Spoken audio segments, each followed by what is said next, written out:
Hey, around here on Lion of Crypto, we talk about wealth, and there is still a lot of confusion surrounding XRP. What I've noticed is that most people aren't struggling to learn something new. They're struggling to unlearn what they already think they understand. That's how the brain works. We naturally filter new information through old frameworks. So when people see companies like MicroStrategy holding Bitcoin and then hear institutions are involved with XRP, their mind instantly says, this must be the same thing. But it's not. And if you don't understand that difference, you end up asking the wrong questions, building the wrong strategy, and misunderstanding why XRP behaves the way it does in the crypto market. So today, I want to slow this down and clearly explain what XRP actually is, how it's used differently from the assets it's often compared to, and why that distinction matters for anyone holding it long term. This is not about hype, guarantees, or dramatic price action. It's about understanding what you actually hold, if you hold it. And since many people watching do, this matters. If you appreciate explanations that help you think more clearly, go ahead and leave a like. It genuinely supports the channel. And make sure you subscribe and turn on notifications so you don't miss future updates. Also, share in the comments what you currently think XRP is supposed to do. That perspective matters. Now, the most important distinction to understand first is this: XRP is not a business. People often think it is based on the questions they ask about XRP and Ripple. When you buy a stock, you're buying part of a company. That means the value of that stock is tied to earnings, leadership decisions, debt, growth, execution, and performance over time. That's why when MicroStrategy buys Bitcoin, they treat it as a treasury strategy. They're using Bitcoin to strengthen their balance sheet, influence valuation, and support corporate objectives. Whether you agree with that approach or not, it makes sense because MicroStrategy itself is a business. XRP does not work that way. Owning XRP does not mean you own Ripple. It does not mean you benefit from Ripple's profits, rely on its balance sheet, or track its quarterly performance. Ripple could have an incredible year or a terrible one, and XRP would still exist. That's because XRP is not equity. It is not ownership. It is not a growth vehicle tied to company success. XRP is an operational asset. Its purpose is to perform a function within the blockchain ecosystem by moving value efficiently between parties. This is where confusion really sets in. Many assume institutions hold XRP the same way companies hold Bitcoin, as a balance sheet asset meant to appreciate and eventually be sold. But institutions don't need XRP to look impressive on financial statements. They need it to work. They need it to move money, reduce friction, eliminate pre-funded accounts, and operate reliably at scale. That distinction alone explains why XRP behaves differently, why it isn't marketed like a traditional growth asset, and why price doesn't always tell the story people expect. Once you truly understand that, much of the confusion fades. Yet many still connect XRP to Ripple in ways that ignore how XRP functions independently. Now let's break down what moving value actually means, because that phrase isn't abstract at all. It's very real, very practical, and central to understanding why XRP matters in today's financial infrastructure. So when we talk about moving value, let's make it tangible. Imagine a bank in one country needs to send a very large amount of money to another country. Not a few $1,000s, we're talking tens or even hundreds of millions. In the traditional financial system, that money doesn't just move freely. It sits. Banks are required to keep capital parked in accounts across the globe just in case they need access to it. These are known as pre-funded accounts. That means enormous amounts of capital are locked up, not earning, not flexible, not efficient, just sitting there so transfers can happen when needed. On top of that, settlement takes time. Multiple intermediaries are involved. Reconciliation happens after the fact. Delays, mismatches, and errors introduce risk. When people talk about inefficiency in the financial system, this is exactly what they're referring to. Now compare that to a system where value can move directly. Instead of parking money everywhere, a bank converts its local currency into a neutral bridge asset, sends the value almost instantly, and converts it back on the other side. No capital trapped, no waiting days, no uncertainty about whether settlement will clear. That is what moving value actually means. It's not about convenience. It's about freeing capital and reducing systemic risk at scale. And this is why XRP exists. It's not designed to sit on a balance sheet hoping price action eventually rewards patience. It's designed to be available when value needs to move efficiently, reliably, and with certainty. Once you understand that, you stop asking questions that treat XRP like a stock, and you start understanding why institutions focus on access rather than hype. Institutions are not looking to flip XRP. They're not asking how quickly they can sell it. They want to know if it will function when it's needed. When value must move, price becomes secondary to certainty. Reliability matters more than short-term fluctuations. That alone explains a lot of the frustration people experience when they only focus on charts. Yes, price matters, but it's not the primary objective. It's an outcome of usage, trust, and integration over time. Now, this is where thinking purely in terms of price creates the wrong strategy. When you frame XRP mainly through price, your entire plan becomes about timing. When to get in, when to get out, when to take profits, when to panic. That mindset assumes the asset exists primarily to be traded. XRP was not built for that. When something is designed to be used, the key question isn't whether it can be sold later at a higher price. The question is whether it will be available and functional when it's needed. Institutions don't approach XRP asking how to flip it. They ask whether it can perform reliably at scale. When that's the goal, the strategy shifts. The focus moves away from perfect entries and quick exits and toward availability, continuity, and reliability. This doesn't mean assets can't be traded. It means that trading is not the core reason XRP exists. And when you misunderstand that, frustration builds. This is why people who only watch the price feel stuck. They're measuring the asset against a goal it was never designed to meet. Price is not irrelevant, but it is secondary. Your strategy will always reflect what you believe the asset is for. If you believe XRP is just a trade, your plan revolves around selling. If you understand it as an operational tool, your plan revolves around positioning around it. And once that clicks, something interesting happens. The constant urge to react starts to fade. You stop treating every move as an emergency. You're no longer playing a short-term game with a long-term tool. That shift in perspective is where clarity begins. And if you're realizing that the way you've been thinking about XRP might be incomplete, that's actually a good thing. That kind of clarity doesn't come from watching charts. It comes from understanding how markets, instruments, and strategies fit together. Now let's move into why XRP functions more like a foundation than a finish line, because this is where many people miss the bigger picture. Most people believe wealth comes from one clean move. You buy something, it goes up, you sell it, and you move on. That mindset works for speculation, but it's not how durable wealth is usually built. Durable systems are built when one asset becomes a starting point rather than an endpoint. XRP was never designed to be something you constantly jump in and out of. It was designed to be something you can build around. Think about how institutions actually operate. They don't look for one asset to do one job. They look for assets that can support multiple functions over time.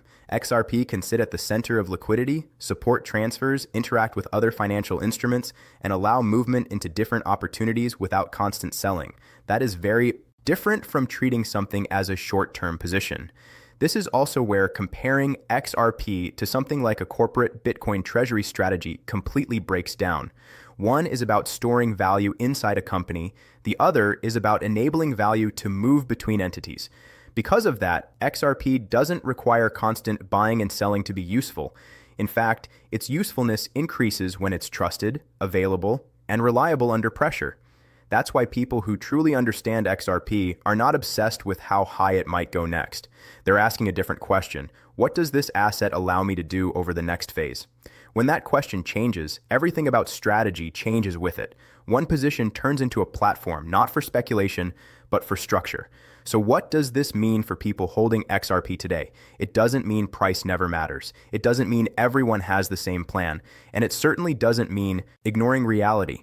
What it does mean is that your strategy should match the role of the asset. If you hold something believing it's meant to be flipped, your focus will always be on exits. You'll watch charts constantly. Every move will feel personal. Emotional pressure builds because your expectations don't match the design of the asset. When you understand that XRP was designed to be used, not constantly traded, your approach naturally shifts. You think less about perfect timing and more about positioning. You start asking better questions. How does this fit into a broader strategy? What role could this play over time? How do I build around this rather than react to every shift in news and market sentiment? That mindset alone brings more patience, not because you're forcing it, but because the asset itself isn't built for constant action. This perspective also helps prevent one of the most common mistakes people make. Exiting entirely without understanding what they're giving up. If you decide to exit any position, you should know exactly what you're exiting. Know what the asset is designed to do. Know the future utility you're stepping away from.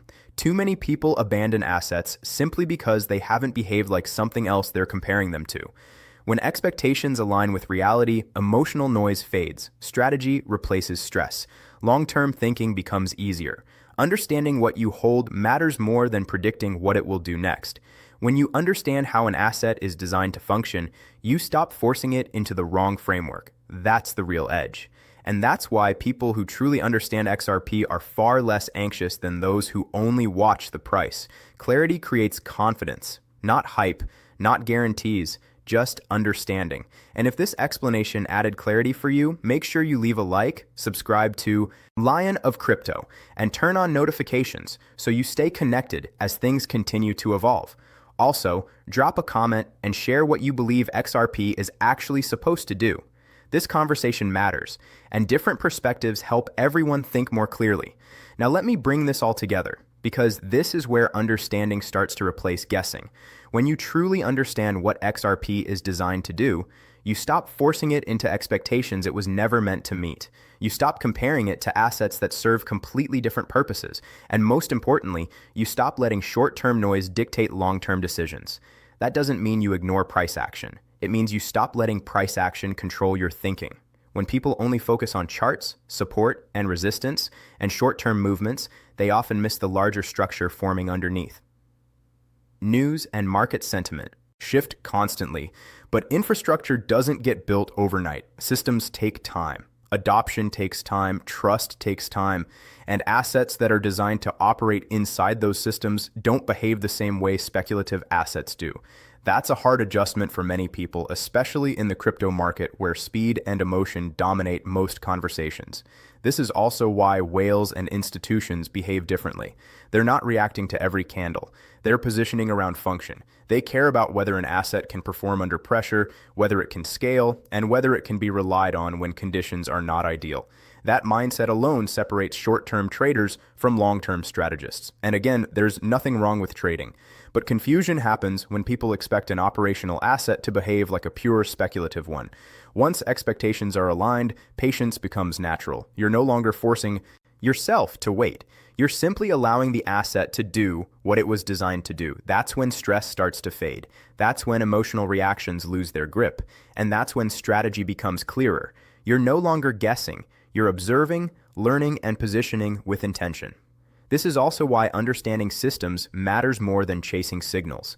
Markets move in cycles, structures evolve, technology advances, and assets like XRP sit at the intersection of finance and blockchain infrastructure. They don't need daily excitement to be relevant. They need integration, reliability, and long-term trust. That's not flashy, but it's powerful, and it's often misunderstood by people who are only watching the surface. So if you're holding XRP today, the real question isn't whether tomorrow's price will be higher or lower. The question is whether you understand why it exists and how it fits into the broader picture. When you know that, your decisions become calmer, clearer, and far more intentional. You stop reacting and start thinking in terms of structure, and that's where confidence comes from. As things continue to evolve, staying grounded matters. The pace of change is accelerating. Infrastructure is being built quietly while attention is focused elsewhere. And those who take the time to understand how assets function, rather than just how they move, tend to be far better positioned over time. That's not hype. That's how systems work. So keep learning. Keep questioning your assumptions. And most importantly, make sure your strategy matches the reality of the asset you're holding. When those two align, everything else becomes much simpler. And this brings us to the final and most important layer of this conversation, because everything we've talked about leads here. When you understand XRP as an operational asset, your relationship with it changes. You stop obsessing over every headline. You stop reacting to every swing in news and market sentiment, and you stop measuring it against assets that were never designed to solve the same problem. That shift alone puts you ahead of most participants in the crypto market. A lot of people underestimate how damaging misalignment can be. When your expectations don't match reality, frustration grows, doubt creeps in, and eventually, decisions get made emotionally instead of strategically. That's why so many people exit positions at the worst possible moments, not because the asset failed, but because they never fully understood what they were holding in the first place. Clarity protects you from that cycle. XRP was built to move value, reduce friction, and operate inside financial systems that require certainty. That means its success isn't dependent on daily excitement or constant speculation. Its relevance grows as infrastructure matures and as institutions prioritize efficiency, reliability, and scale. Those are slow-moving forces, but they are powerful ones, and they don't announce themselves loudly while they're forming. This is also why comparing XRP's journey to Bitcoin's early years can be misleading. Bitcoin emerged as a response to mistrust in the financial system. XRP is being integrated into it. Those are two very different paths with very different behaviors along the way. One thrives on volatility and narrative shifts. The other focuses on function and consistency. Understanding that difference changes how you evaluate progress. Now, none of this means price is meaningless. Price reflects usage, liquidity, confidence, and participation over time. But when price becomes the only lens you use, you miss the deeper signals. You miss the quiet progress. You miss the alignment happening behind the scenes. And you miss the opportunity to think in systems instead of moments. The people who stay grounded through long periods of uncertainty are usually the ones who understand structure. They know why they're positioned where they are. They know what role an asset plays in their broader strategy. And because of that, they're far less reactive. They don't need constant reassurance. Understanding does that for them. So if there's one takeaway from this entire breakdown, it's this. Understanding what you hold matters more than predicting what it will do next. When you understand design, function, and purpose, your strategy becomes more resilient. You stop forcing outcomes, you stop chasing narratives, and you start aligning with reality. That's how long-term thinking is built. Not through hype, not through guarantees, but through clarity. And when clarity is in place, confidence follows naturally. You're no longer guessing. You're informed.